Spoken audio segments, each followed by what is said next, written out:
Hello students, कैसे हो आप सब। आज के इस वीडियो में मैं एक बहुत ही इम्पॉर्टेंट टॉपिक जो कि आईसीएसई 2023 में एग्जाम पॉइंट ऑफ व्यू से बहुत ही ज़्यादा इम्पॉर्टेंट है, उस टॉपिक को डिस्कस करेंगे।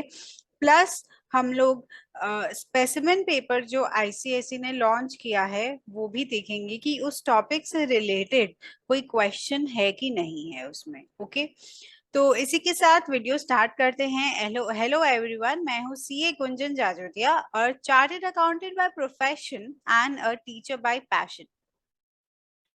अगर आपको आईसीएसई से रिलेटेड कुछ भी हेल्प चाहिए तो आप मुझे कमेंट करके जरूर बताना। और चलिए आज का वीडियो स्टार्ट करते हैं। आज के वीडियो में मैं डिस्कस करने वाली हूँ बिजनेस एंटिटी कॉन्सेप्ट, चैप्टर 6 जो है कमर्शियल एप्लीकेशंस। उसका चैप्टर 6 में से एक कॉन्सेप्ट है जनरली एक्सेप्टेड अकाउंटिंग प्रिंसिपल्स। इसी का एक कॉन्सेप्ट है जिसका नाम है बिजनेस एंटिटी कॉन्सेप्ट। ये कॉन्सेप्ट जो है स्टूडेंट्स को लर्न हो जाता है, बट इसको थोड़ा सा मेमोरी टेक्निक अगर इसका बेटर रहेगा तो फिर हेल्प होगा। पहले गैप के बारे में मैं बोल देती हूँ।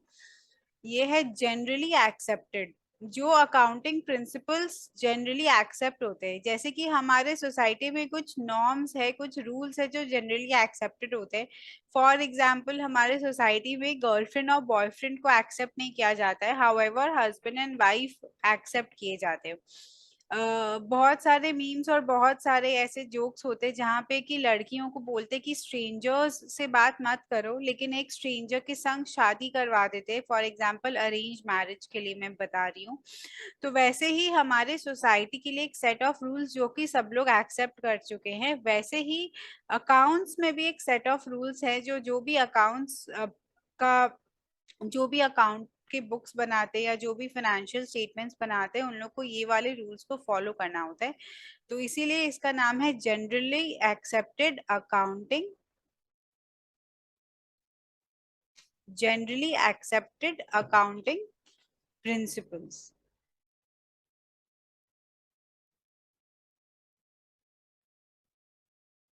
तो जो हम लोग अकाउंट्स करते हैं, अकाउंटिंग करते हैं, तो जो प्रिंसिपल्स एक्सेप्ट होते हैं उसको हम लोग बोलते हैं जनरली एक्सेप्टेड अकाउंटिंग प्रिंसिपल्स। चलिए अब टाइम वेस्ट नहीं करते, इसका basic principles of accounting are, first one is business entity concept.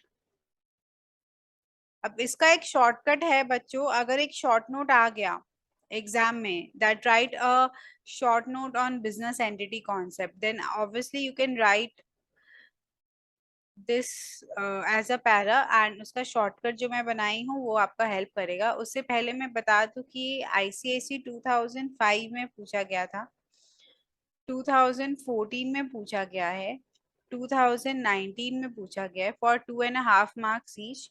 इसमें जनरली शॉर्ट नोट ही पूछता है, राइट ऑफ शॉर्ट नोट। और अभी क्योंकि हमारे पास एक एमसीक्यू का पैटर्न है तो ये कॉन्सेप्ट को हमको और अच्छे से समझना होगा, क्योंकि एक कॉन्सेप्ट का लाइन दे दिया जाएगा और बोलेगा कि ये कौन सा कॉन्सेप्ट है।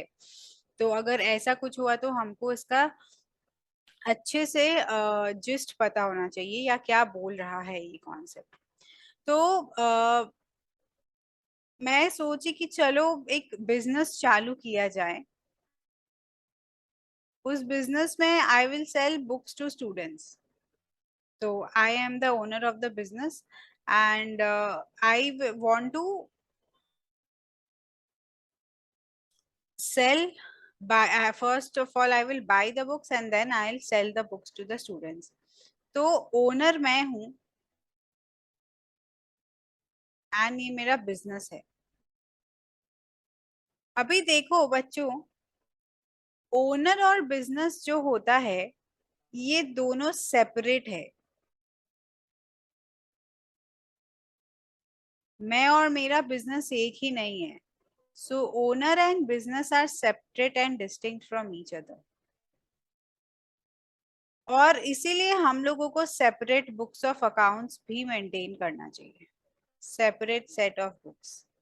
मतलब मेरे काफी सारे पर्सनल खर्चे हो सकते हैं, मेरे हस्बैंड के, मेरे बेबी के खर्चे होते हैं, फिर मेरे पर्सनल खर्चे जो है वो, बट हालांकि वो सब मेरा बिजनेस से तो रिलेटेड नहीं है, वो सब खर्चा मेरा बुक्स लेने से, इससे तो एकदम भी रिलेटेड नहीं है। तो इसीलिए we should maintain separate set of books, separate set of books in the sense, मैं अपना हिसाब किताब अलग रखूंगी और जो बिजनेस का हिसाब किताब है वो अलग रहना चाहिए। ठीक है। सो द बिजनेस ट्रांजैक्शंस जो है, बिजनेस में कुछ ट्रांजैक्शंस है, जो भी लेना देना हुआ है बिजनेस का, और जो भी मेरे पर्सनल ट्रांजैक्शंस है,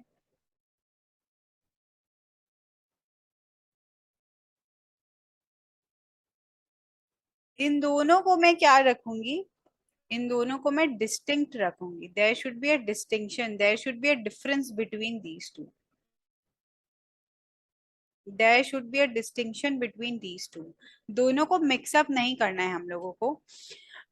एक बात बता दूं, फॉर एग्जाम्पल मैंने बिजनेस में कुछ पैसे दिए, क्योंकि अब बिजनेस तो मैंने स्टार्ट कर दिया भले ही मेरे नाम पे, लेकिन बिजनेस अपने आप तो बुक्स नहीं खरीद पाएगा, उसमें कुछ पैसे तो चाहिएंगे ताकि वो स्टेशनरी एंड बुक्स खरीदे, कुछ कॉपीज नोट्स बुक खरीदे ताकि स्टूडेंट्स को बेच पाऊं।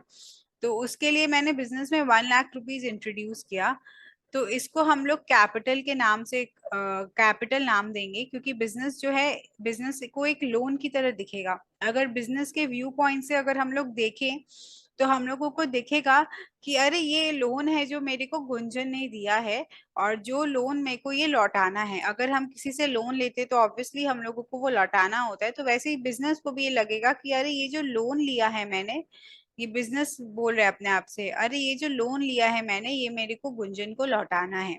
इसको हम लोग बोलते हैं कैपिटल। और इसीलिए एक लायबिलिटी है फर्म के लिए, जो चीज हम लोगों को लौटाना है, जो चीज हमारी नहीं है, उसको हम लोग बोलते हैं लायबिलिटी। तो लायबिलिटी फॉर बिजनेस या लायबिलिटी फॉर फर्म, फर्म जो है वो बिजनेस का ही दूसरा नाम है। हम लोग ऐसे ऑर्गेनाइजेशन, एंटिटी, फर्म कुछ भी बोल सकते हैं बिजनेस को। ठीक है। सिमिलरली, अगर मैं अपने बिजनेस से कुछ पैसे निकाल लेती हूँ, देखो एरो को ध्यान से देखना है, यहाँ पे मैं बिजनेस से कुछ पैसे निकाल लेती हूँ, तो इसको हम लोग बोलते हैं ड्रॉइंग्स। तो वो मेरा कैपिटल से कम हो जाता है। फॉर एग्जाम्पल, मैंने बिजनेस को 1,000 रुपीज दिया, ये ओनर है और ये है बिजनेस। तो मैंने बिजनेस में 1,000 कुछ कम हो गया है, लेट्स से बिजनेस स्टार्ट करने के लिए मैंने 10,000 रुपीज दिए। अभी 10,000 रुपीज जो है, ये है कैपिटल। बिजनेस को ये लोन की तरह दिख रहा है, बिजनेस को ये लौटाने हैं मेरे को। अब मैंने क्या किया, मैंने कुछ घर खर्च के लिए, अपना पर्सनल एक्सपेंस के लिए 2,000 रुपये विड्रॉ कर लिए। तो अब बिजनेस के पास कैपिटल कितना बचेगा, बिजनेस को मुझे कितना लौटाना है, 8,000 रुपीज। क्यों? क्योंकि 2,000 तो मैंने ऑलरेडी क्या किए, निकाल लिए हैं। तो इसीलिए ड्राइंग जो है उससे कैपिटल कम हो जाता है। ये दोनों का अगर बुक्स हम लोग सेपरेटली मेंटेन नहीं करेंगे ना बच्चों, अपना और मेरे बिजनेस का अगर मैं बुक्स मेंटेन नहीं करूंगी, तो हम ये दोनों मिक्सअप हो जाएगा। ठीक है। तो हम लोगों को फिर ट्रू प्रॉफिट्स नहीं दिखेगा कि एक्चुअली बिजनेस में हमने कितना कमाया है, कितना हमारा लॉस हुआ है या कितना प्रॉफिट हुआ है, ये बिजनेस फायदेमंद है कि नहीं, ये चलाना चाहिए कि नहीं। ये जानने के लिए बहुत ही ज्यादा इम्पोर्टेंट है कि बिजनेस और ओनर का सेपरेट बुक्स ऑफ अकाउंट्स रखा जाए।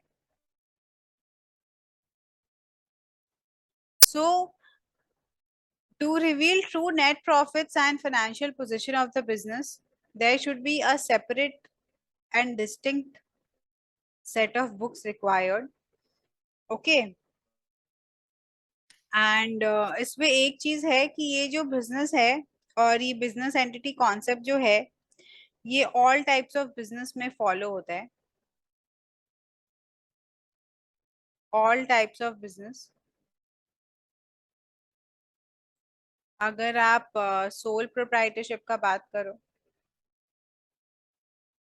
मतलब अगर मैं अकेली बिजनेस कर रही हूँ, सोलो, या तो अगर मैं एक जन के साथ मिलके पार्टनरशिप में बिजनेस कर रही हूँ तभी भी फॉलो होगा, और अगर मैं कंपनी चला रही हूँ तो भी ये वाला कॉन्सेप्ट फॉलो होगा। तो in all types of business, all three types of business, this will be followed. Okay, we should not mix up the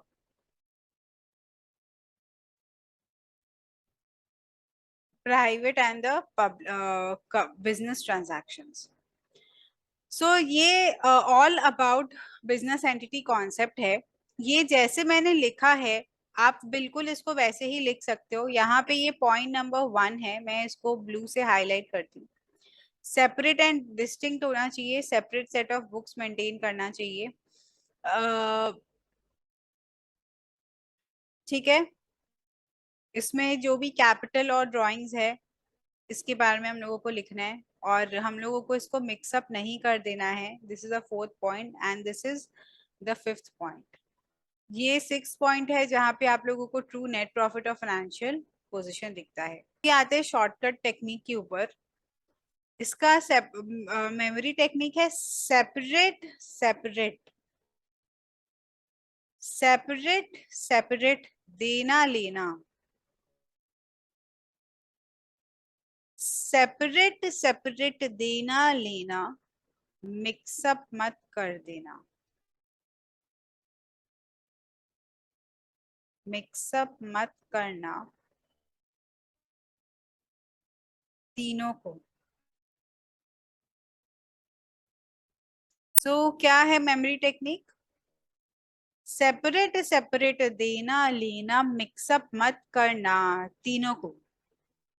ये एक एक और टेक्निक है जिससे कि आपको कोई कॉन्सेप्ट लर्न होता है। जनरली अपने को गाना कितना अच्छे से लर्न हो जाता है, कोई भी गाना का लिरिक्स, जैसे अभी रिसेंटली पसूरी आया है या फिर जो भी रिसेंटली इंस्टाग्राम पे ट्रेंडिंग होता है। जैसे इंस्टाग्राम पे काफी टाइम पहले बचपन का प्यार ट्रेंडिंग था, तो हम लोगों को लर्न हो गया था वो। अभी आजकल तो दो गाना को मिक्स करके बहुत ट्रेंडिंग हो रहा है। तो वैसे ही हमारा ह्यूमन ब्रेन इस ढंग से फंक्शन करता है कि कोई भी ट्यून या कोई भी लिरिक्स, कोई भी म्यूजिक हम लोगों का जो ब्रेन है वो बहुत जल्दी कैच करता है। तो इसीलिए इसको मैंने वैसे ही शॉर्टकट दिया है, सेपरेट सेपरेट देना लेना, मिक्सअप मत करना तीनों को। तो ये आप बार बार बोलना, सेपरेट सेपरेट देना लेना, मिक्सअप मत करना तीनों को। अब मैम ये तो लर्न हो गया है, अभी इसका लिखना कैसे एग्जाम में? तो देखो बच्चों, बहुत ही सिंपल है। सेपरेट एंड डिस्टिंक्ट है बिजनेस और ओनर एक दूसरे से। दूसरा पॉइंट है कि सेपरेट सेट ऑफ बुक्स होगा, बिजनेस ट्रांजैक्शंस और पर्सनल ट्रांजैक्शंस दोनों डिस्टिंक्ट होंगे आपस में। देना लेना का क्या मतलब है? यहाँ पे ओनर कैपिटल देता है और ड्राइंग्स लेता है, राइट? तो इसीलिए देना लेना है कि कैपिटल और ड्राइंग्स के बारे में बोला गया है। मिक्सअप मतलब कि ये मिक्सअप अगर सारा कॉन्सेप्ट, अगर ये कॉन्सेप्ट नहीं होगा तो सारा चीज मिक्सअप हो जाएगा। आप ये चीज जो है अपने बुक में देख सकते हो, एक तो लिखा है लाइन उसमें, in the absence of this concept the affairs of the firm will be all mixed up with the private affairs of the proprietor and true picture of the firm will not be available। तो आपको इतना नहीं लिखना है, बस आपको इतना लिखना है, in absence of this concept all the transactions of business and the owner will be mixed up. तो आप इतना सा लिख सकते हो अपने वर्ड्स में।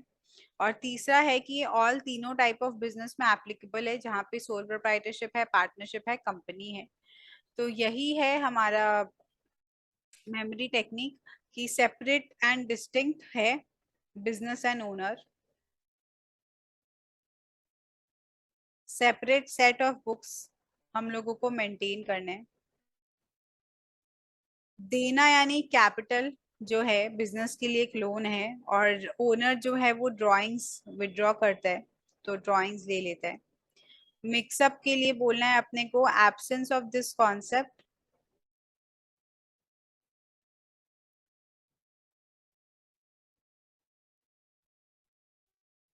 The private affairs and absence of this true picture,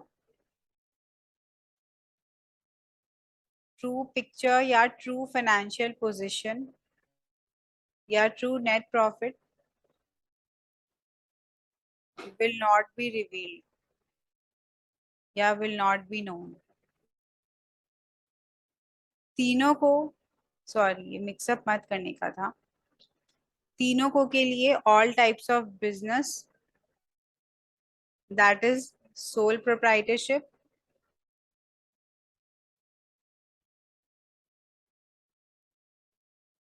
और कहाँ पे ये एप्लीकेबल है, पार्टनरशिप। और कहाँ पे एप्लीकेबल है ये, कंपनी। तो तीनों टाइप ऑफ बिजनेस में ये एप्लीकेबल है। तो बहुत ही सिंपल मेमोरी टेक्निक है, सेपरेट सेपरेट देना लेना, मिक्सअप मत करना तीनों को। ये आपको इजीली यहाँ पे शॉर्ट नोट हो गया और वो मेमोरी टेक्निक हो गया, आप देख के आराम से लर्न कर सकते हो। अभी हम लोग आते हैं आईसीएसई के स्पेसिमेन पेपर पे। एक ये क्वेश्चन है, according to business entity concept क्या बोला गया है? Distinction should be made between fixed assets and current assets. I don't think fixed assets और करंट एसेट्स में तो डिस्टिंक्शन नहीं होना चाहिए बिजनेस एंटिटी कॉन्सेप्ट के तहत। और किसी में कॉन्सेप्ट में हो सकता है, बट आई डोंट थिंक कि इसके तहत होना चाहिए। So this is not the answer. Distinction should be made between personal and business transactions, ये हम लोगों को ऑब्वियसली यही आंसर है, क्योंकि हमने क्या पढ़ा है अभी, बिजनेस ट्रांजैक्शंस और पर्सनल ट्रांजैक्शंस के बीच में डिस्टिंक्शन होना चाहिए। ओके। तो ये क्वेश्चन अगर आप मेरा इस पे से ये यूट्यूब का वीडियो अगर आप देखोगे और फिर उसमें ये क्वेश्चन अगर आप अटेम्प्ट करोगे तो आपको एकदम क्लियरली हो जाएगा कि यही सही ऑप्शन है। बाकी ऑप्शंस भी देखते हैं बच्चों। Distinction should be made between capital and revenue expenditure, तो ये कॉन्सेप्ट भी सही नहीं है। And accounting equation is always true, ये ट्रू है बट इस कॉन्सेप्ट के तहत सही नहीं है। तो आंसर इज बी। तो इस वीडियो के लिए इतना ही। कमेंट में मुझे जरूर बताएं कि मैम नेक्स्ट वीडियो आप इस टॉपिक पे बता दो, ताकि हम लोगों को एग्जाम्स में काफी इजी हो। और कोई कॉन्सेप्ट जिसमें आपको लर्न करने में या समझने में डिफिकल्टी हो रही है तो प्लीज मुझे रीच आउट करें। एंड एक बात जो मैं हमेशा बोलती हूँ कि हर एक वीडियो को शेयर किया जाए, be a blessing in disguise. आपको नहीं पता कि कोई फ्रेंड आपका कौन सा कॉन्सेप्ट से स्ट्रगल कर रहा है, क्योंकि कोई कॉन्सेप्ट आपको इजी लग रहा है वो आपके फ्रेंड को टफ लगता है। कोई कॉन्सेप्ट आपको टफ लग रहा है बट आपके फ्रेंड को इजी लग रहा है। तो अगर आप लोग ऐसे वीडियो शेयर करोगे या डिस्कशन करके पढ़ोगे तो आप लोगों को बहुत हेल्प होगा। And be a blessing in disguise. Share this video, like this video to motivate me to make further videos. And do subscribe to my channel if you haven't subscribed, because I'll be uploading a lot of videos before your exams. And please keep on commenting, guys. Signing off, CA Gunjan Jajutia. Thank you.